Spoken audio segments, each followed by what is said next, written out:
if I know that a business has failed, I first have to reframe that, and for the audience watching, that doesn't mean that you failed. Like for me, I could launch something tomorrow and it fails. I don't give a fuck. It's gone. It's moved on. I'm onto the thing that's working. Yeah, same here. And like one of the things that Conor McGregor said after losing, he said, which I totally agree with, is you either win or you learn. And that's the way I look at it. And some of the things that I've built and didn't go as planned, I don't necessarily consider them a failure. I just kind of put them on the back burner. If they come back around, then I know that this was a great idea. It just wasn't the right timing, didn't have the right people behind it, or whatever. So I don't necessarily, I learn from that and move on to the next thing, try to make better decisions. But I've had things that have come back around, come back to the forefront that have been successful, that have been sitting on, that had been sitting on the back burner for a while. Kind of like Fitness Marketer and our Fitness Marketer Lab. I had the idea for that for like 2 or 3 years. I even built out sales copy and web page. I just never did anything with it.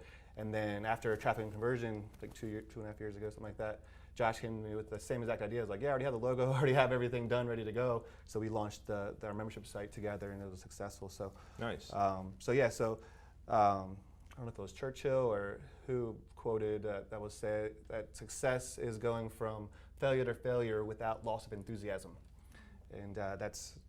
And think of how many lessons from our failed ideas and businesses and ventures that we've taken and used towards our successful businesses, ideas, and ventures, right? Yeah, I mean, that's really how I grew my Fit Body Bootcamp.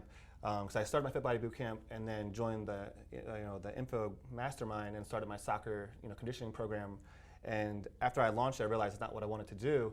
But all the skills that I had learned for internet marketing, nobody was using those for brick and mortar at the time. Yep. So I took the same skills and went back and focused on my brick and mortar business with those new tools, and just my offline business skyrocketed to the point where other trainers were asking me how I was doing it, what I was doing, and that's how I actually got into helping trainers out, because I was using internet marketing tactics, like especially SEO back in the day. I remember that. For local businesses, like I used the same stuff I learned for my local one, and I literally had 9 out of 10 listings on Google for my boot camp.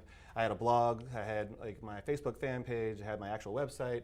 People would call and ask for prices, hang up, they call again, and I'm like, I think you just called me back, and they're asking for prices, thinking I'm a different gym. That's funny. Because I had so many listings on there. But so definitely one thing that was a failure. Did you just give them like a different price, and yeah. they're like, okay, I'll take it. Yeah.